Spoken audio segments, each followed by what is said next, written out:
Hello all, my name is Christian Montgomery. I'll be speaking with you guys about Honda's Alternative Energy Vehicle SBA. Here is a sneak peek at the content that I have in store for you guys today. So we'll be looking at three different sections: the introduction, strategic diagnosis, as well as the assessment and plan. To kick off section 1, I will go ahead and introduce the firm and SBUs I initially investigated. I took a look at Honda's. I split their vehicles into three sectors: basic transportation, luxury transportation, and economical transportation. As an example of basic transportation, you could picture the Honda Fit. For luxury transportation, one option would be the Honda Accord. And for the economical transportation, we'll be looking at the Honda Clarity. Now, the economical transportation will be the focus of this presentation, specifically looking at the Honda Clarity.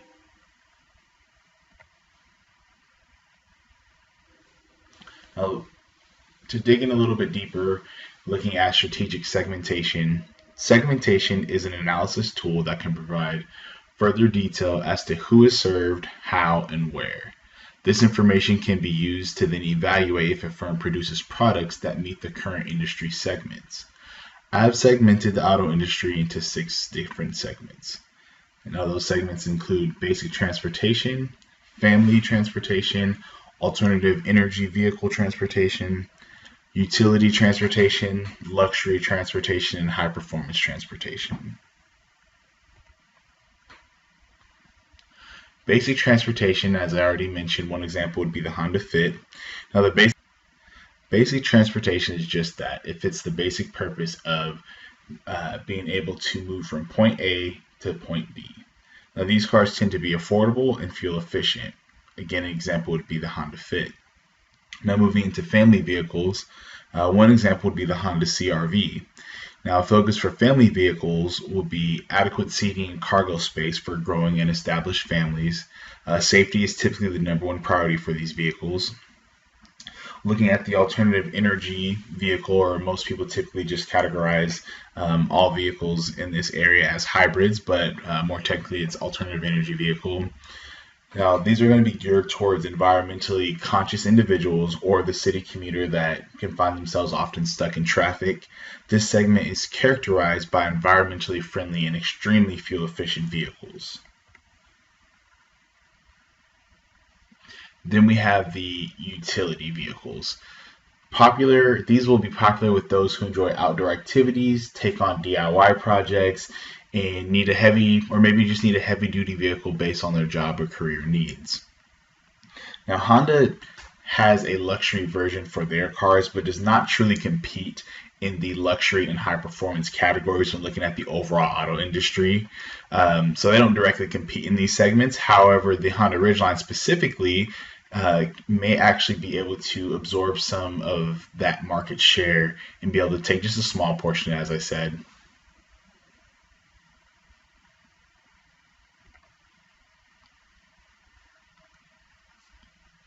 Here is a more detailed look at all 6 of the segments that we just discussed. And again, we will be focused on the AEV column for the purposes of this presentation. So as you can see, the needs being served are going to be obviously basic transportation, but it is environmentally friendly. And along with that will come the fuel efficiency that is very popular. Customer type, oftentimes customers will be medium to high income, environmentally conscious customers, or commuters. In terms of technology, often found in these vehicles will be wireless phone charger, rear view camera, navigation, side view camera, as well as push to start. As far as the geographic area example, you may find these in cities such as San Francisco, LA, anywhere where you're going to have a lot of traffic or surrounding areas where people commute into the city.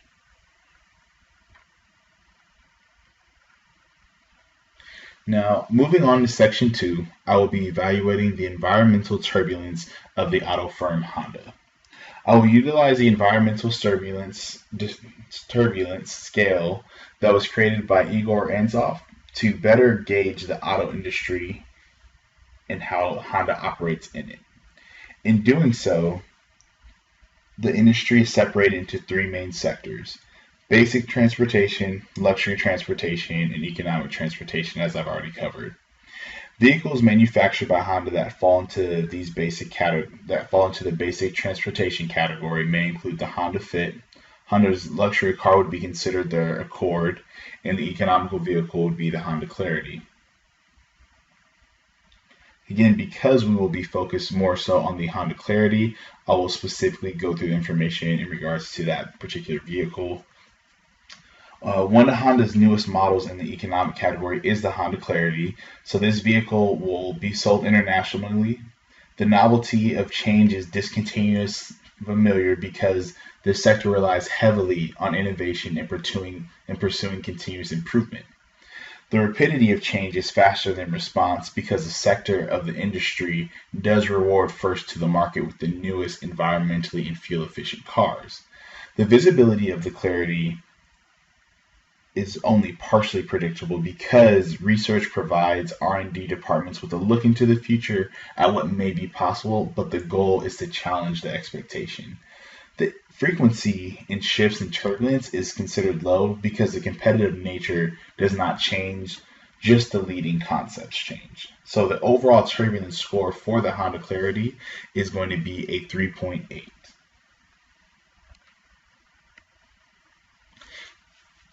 Now looking at strategy aggressiveness.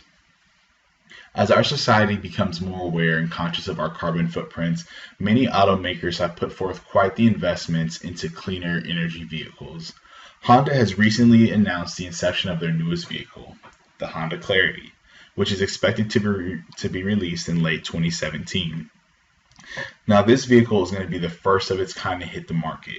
Some are calling it Honda's alternative trifecta, and the reason why is it will be the first car to have the option of being purchased in a fuel cell model, plug-in model, or battery model. All three versions are on the same platform, but allows buyers the flexibility of preference. Now Honda gains greater opportunity for economies of scale benefits by increasing the number of parts that will be interchangeable for these three models. Based on changes we're seeing in the automotive industry towards AEV vehicles, there is change, but it is not yet rapid. As breakthroughs are made in various research and development departments, a particular will advance their firm and the competing firms will try to match and then take the next leading role. I call this level of turbulence changing fast through incremental change. This warrants a turbulence score of 3 out of 5. I ranked Honda as having discontinuous familiar change.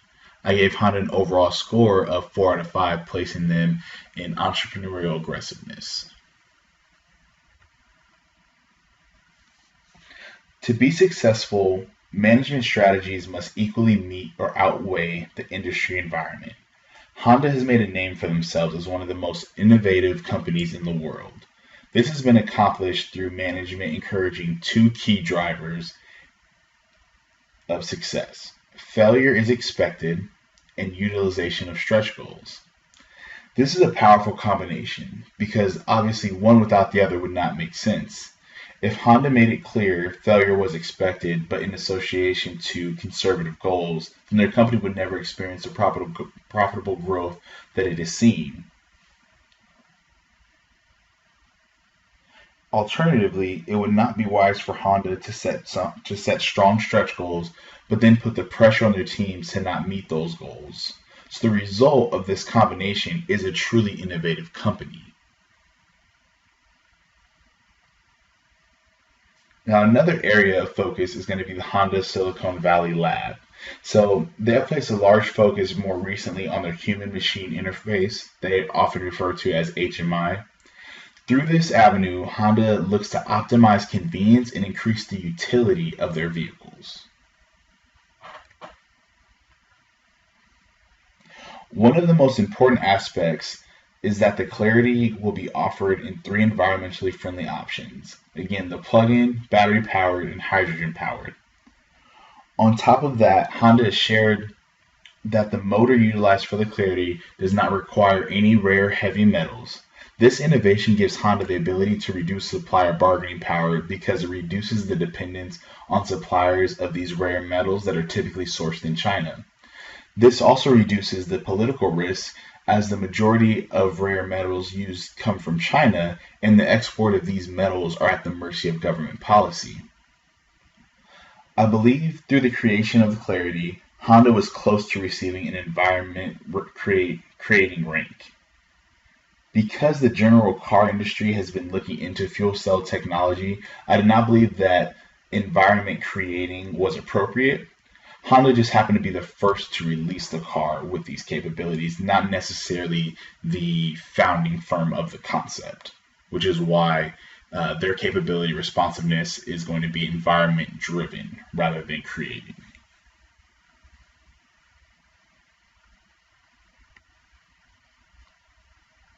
Now we'll take a look at the alignment of turbulence, aggressiveness, and responsiveness.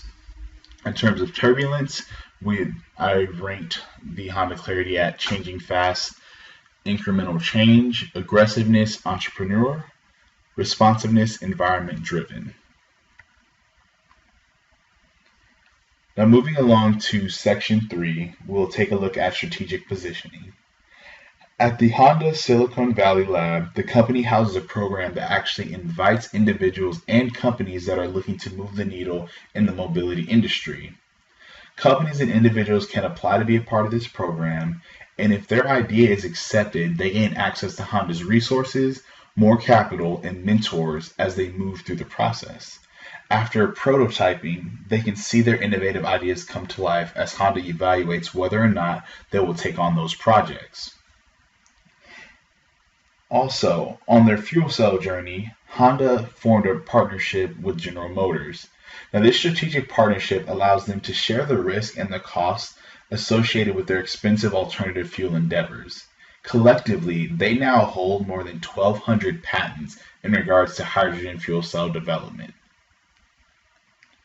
Honda has also implemented measures for long-term cost reduction through excluding those rare metals that have been typically sourced in China.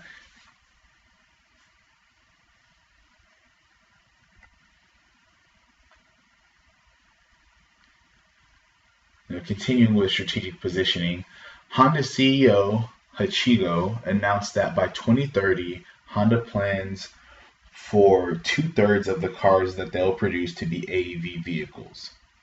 Now, Toyota has made a similar claim, but for the year 2050. With Toyota being one of Honda's top competitors, this clearly indicates the confidence levels of these two firms to compete in this SBA. Members of the tech teams will soon gain a more central role in product development for innovative purposes. Now, the thing behind that, the CEO mentioned that that there was a lot of the sales department involved in the product development processes because they were supposed to be taking a look at customer needs. However, by introducing more of the tech team's involvement, they will then be able to produce more of a focus on the customer needs, but from an innovative perspective. Hachigo will also be restructuring Honda to provide more autonomy in Honda's various segments. He believes this gives greater opportunity for managers to reach levels of expertise and propel innovation. So Honda moving forward will be focused on innovation, R&D, and localization.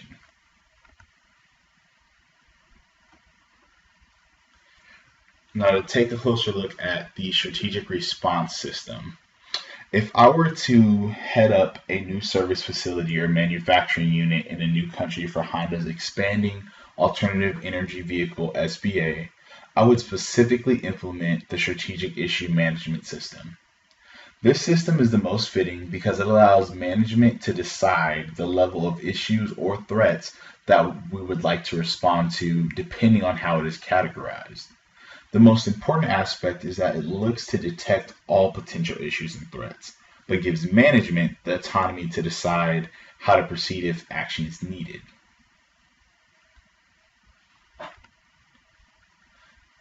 This also fits into the changes that Honda's CEO is looking to make in the near future. He plans to bring about a transformation that will provide the more autonomy and localization capabilities to the various segments of the company. Now, obviously, based on that, we would allow each department or segment to be able to house their strategic response system in a sense that they would get to categorize their own issues and threats that are detected, and they would be able to place their priority. There would not necessarily be a standard across the entire industry of what those priorities may look like. Now, looking at resistance to change, in following this strategy, I will need to be prepared to drive change initiatives in an effective manner, especially in a new facility in which it is likely that changes will be needed often and quickly. Because of this, I think the main conflict that will arise will be the capacity conflict. This occurs as managers struggle to properly prioritize their tasks with change initiatives outside of their standard job duties. Potential behavioral resistance situations that may arise include managers feeling as though the speed and target of change is not realistic. Lower level managers may not understand why the change is important, which can cause them to lead the teams poorly through that change. Bottom level employees may have a lack of buy-in due to those changes. In order to counteract this, I will implement and train my top managers in strategies for change management. In this particular SBA, I believe managed resistance would be our most effective and most used approach because we will be in a time of constant change, and I believe the priority level will be more constant than having spikes in urgency. So I will want my team to be prepared for medium urgency. The drawback to this strategy is the complexity around managing constant change and innovation with your team and obviously with your top managers. Now, looking at a summary of Honda's AEV rankings, just as a reminder, the environmental turbulence was ranked 3 out of 5, aggressiveness 4 out of 5, responsiveness 4 out of 5. I also ranked them at optimize in the competitive position matrix. So based on this analysis, as a senior executive, I believe Honda's leadership in this particular SBA is well positioned to be an industry leader, and especially as they take advantage over this next year with the first movers competitive advantage in releasing the Honda Clarity. It is clear that their CEO is making this SBA the highest priority of the company as they look to expand the SBA to include the majority of their vehicles by the year 2030. Honda's focus on innovation, R&D, and localization will allow them to be heavy competitors in the AEV SBA in the future as well. Here you will find the references utilized for this presentation. I wish you all the best of luck with your finals and look forward to learning from your presentations as well. Thank you.